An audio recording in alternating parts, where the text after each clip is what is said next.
Good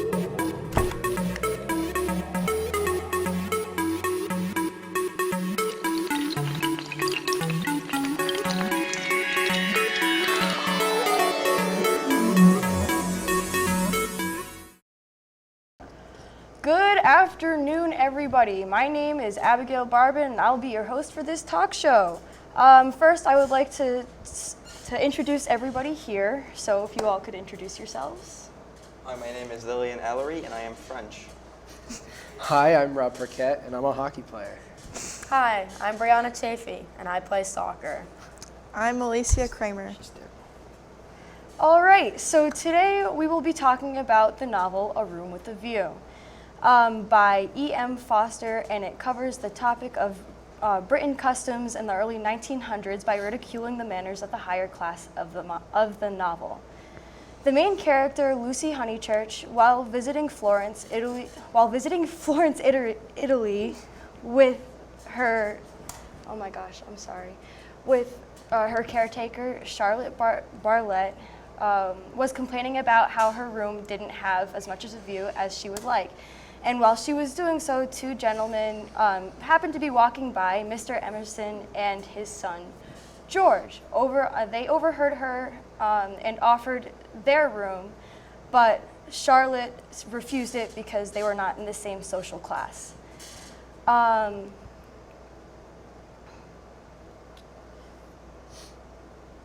And since it was not right, since these were not the right people, it caused a lot of conflict in the novel, especially when George impulsively kissed Lucy. To Lucy, the kiss was not impulsive, but she thought about the kiss very often, and prior to her engagement to a man named Cecil. In the end, this creates a conflict with Lucy because she knows she's lying to herself about how she's living her life and who she wants to love. So my main question for all of you is, at the end of the novel, Lucy does end up with George. So was it worth reading all the fluff inside the book just to find out in the last 3 pages that she ends up with George? Yes, because I feel like you kind of have to have somewhat of a build-up in between all the necessary important parts of the story. But at the same time, a lot of the stuff that was included in the story necessarily didn't have to be so drug out. I agree with that. I think they could have done away with a lot of the fluff and kind of made it a little bit shorter, because in the end, she just ended up with George, and the whole thing about her going back and forth, not really knowing what to do. I think they could have cut it down a little bit and made it a little bit shorter and a little more straight to the point.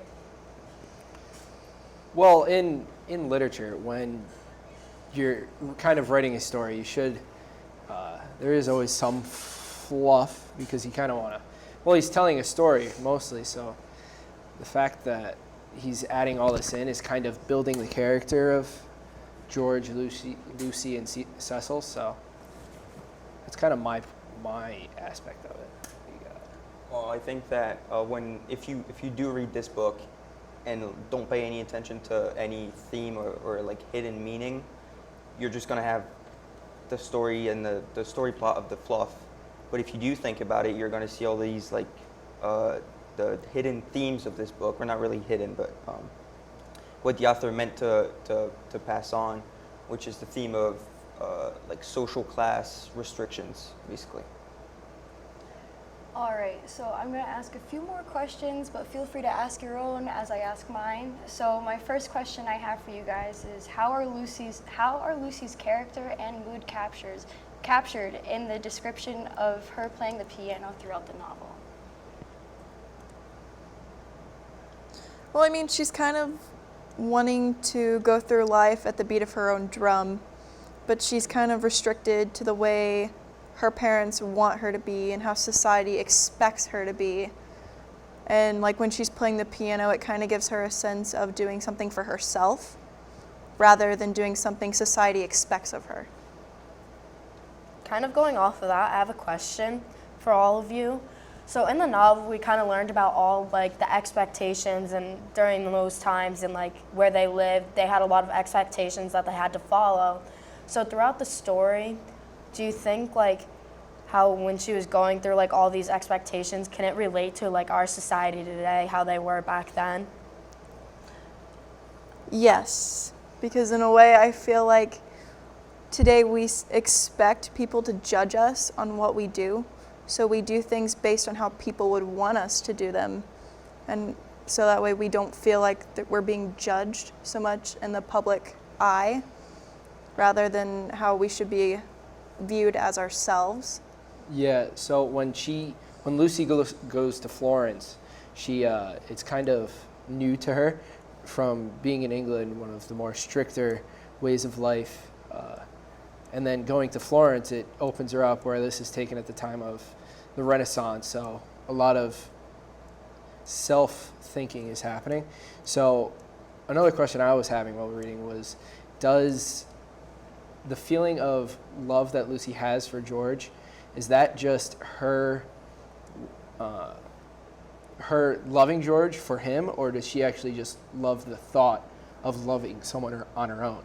Like, is she obsessed with George because it's something new for her, or is it actually someone she cares about?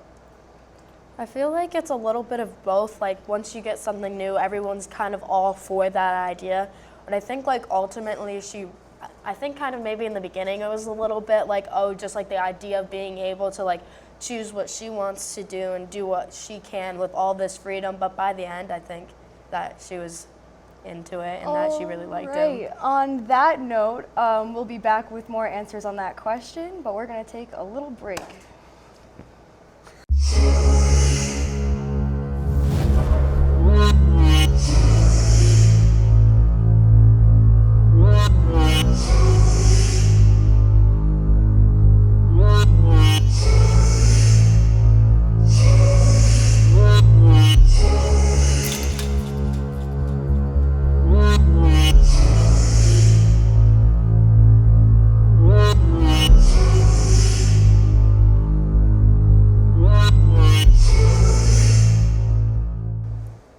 All right, and we're back, and with that PSA, we've learned that it's not cool to drool. So back to our topic about if Lucy is in love with love or in love with George. I think that she is more in love with the fact of love because she's never really learned how to love before. So for her, this is a new experience and something that she's never felt before. So you know where I'm coming from?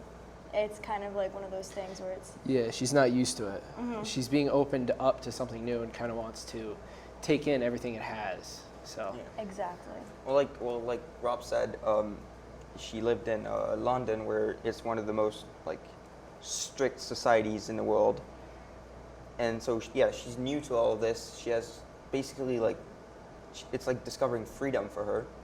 So of course she's gonna enjoy it, and maybe she is in love with love more than she's in love with George himself. And that's also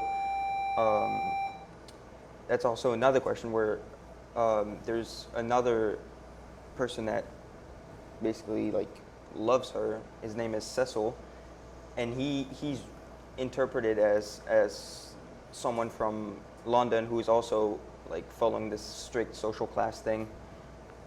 And the author, I think, was trying to show those two different classes with George and Cecil, showing George as more like freedom and Cecil as like the old way of life. Yeah, the old way. And Like you don't choose who you get to love. yeah. Society chooses. Yeah.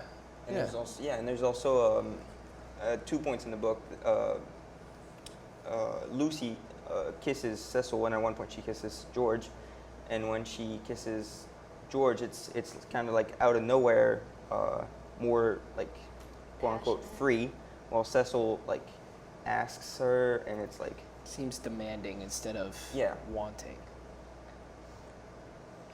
So that would basically be concluding that with George, she feels more passionate than she does with Cecil. Yeah. Well, it is also because, actually, yeah.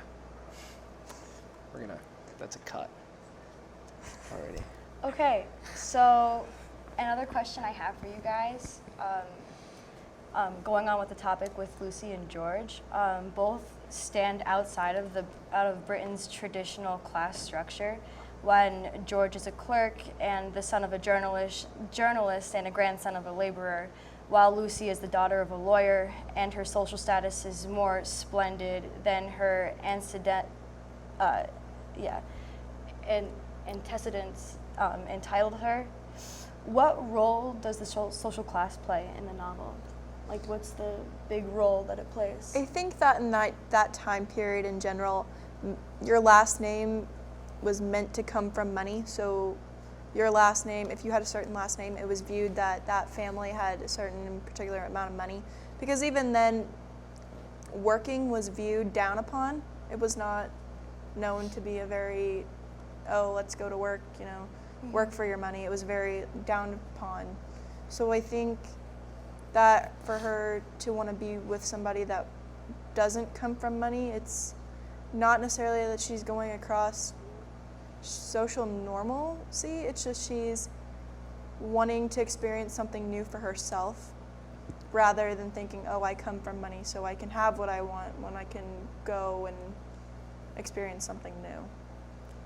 I think the role that social class plays in the novel is like, it's kind of a little bit out of the normal for someone to like leave that social class. Like they said, like she was kind of, her parents had money, her parents knew what they were doing.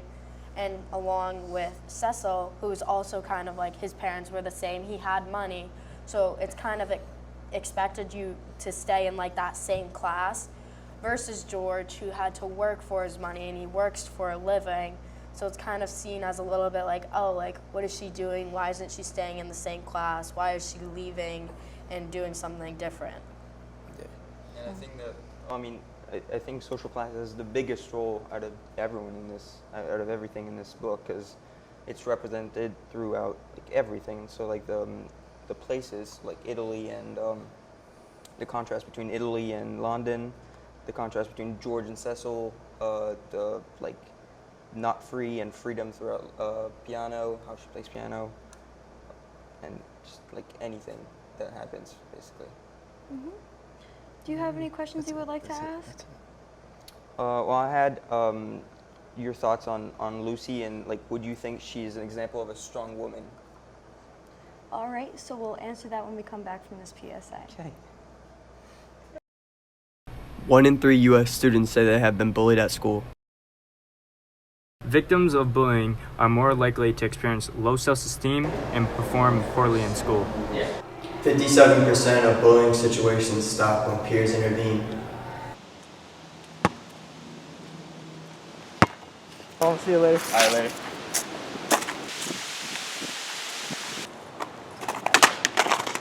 What's up, Squinty?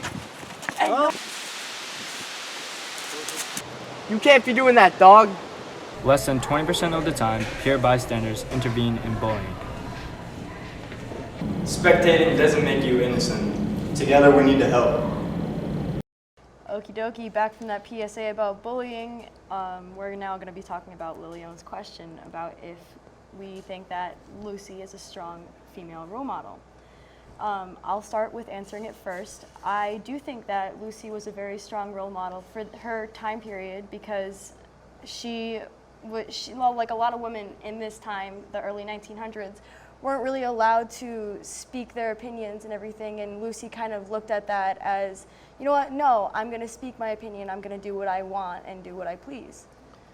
Yeah, we also see that when there's a scene in the book where Lucy drops her photos and then George ends up throwing them in the river because he didn't want her to be persecuted for having her own thoughts, doing something that is more Renaissance-ish when she's from England, which is a more oppressed society against women. So her stepping up kind of really showed that. Kind of changing topics a little bit. So while reading this book, we learned that the author was actually gay, and throughout, with all the characters in the book, he portrayed himself as one of them. Which character do you think he portrayed himself as while writing?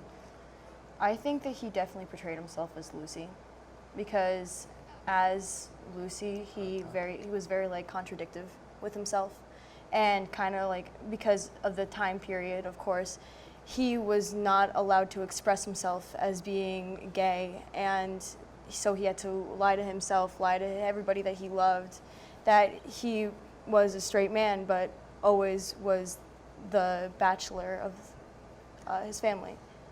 Yeah, it's actually mentioned in the book where someone's mentioned as a total bachelor, which is kind of what someone that was gay back then was called, because they really didn't have a woman to go to, because that's just what they weren't into. Alrighty. Also, talking about that, how do you think like him being gay played a big role in the book?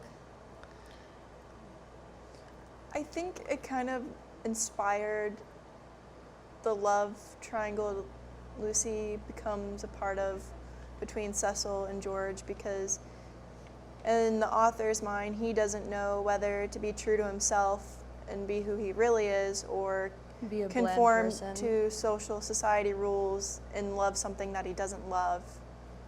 Like when Lucy really wants to be with George, but society says she needs to be with Cecil.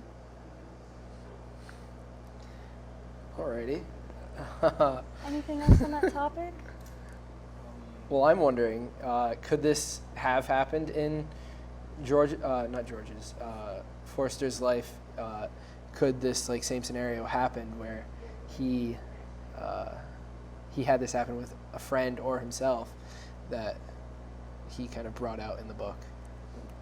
I think that maybe not to this extent that it happened, but something along the lines of it. Like similar to it, yeah. Yeah.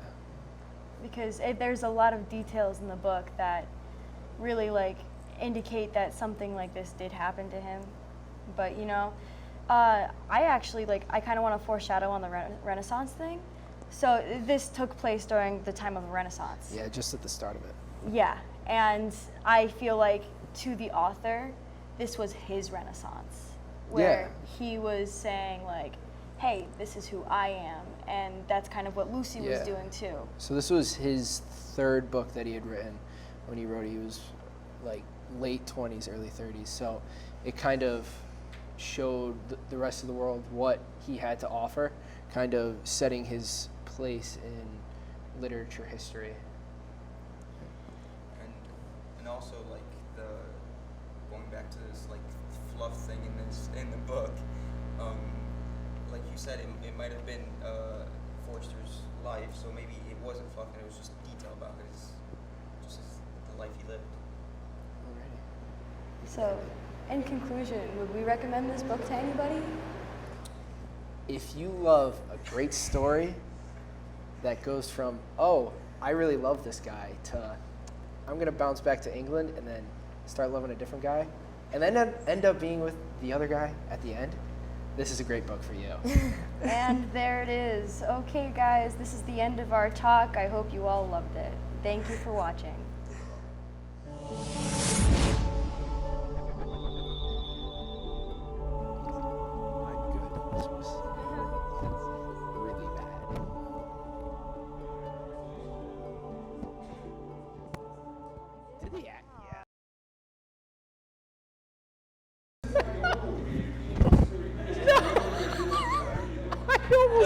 I almost lost it.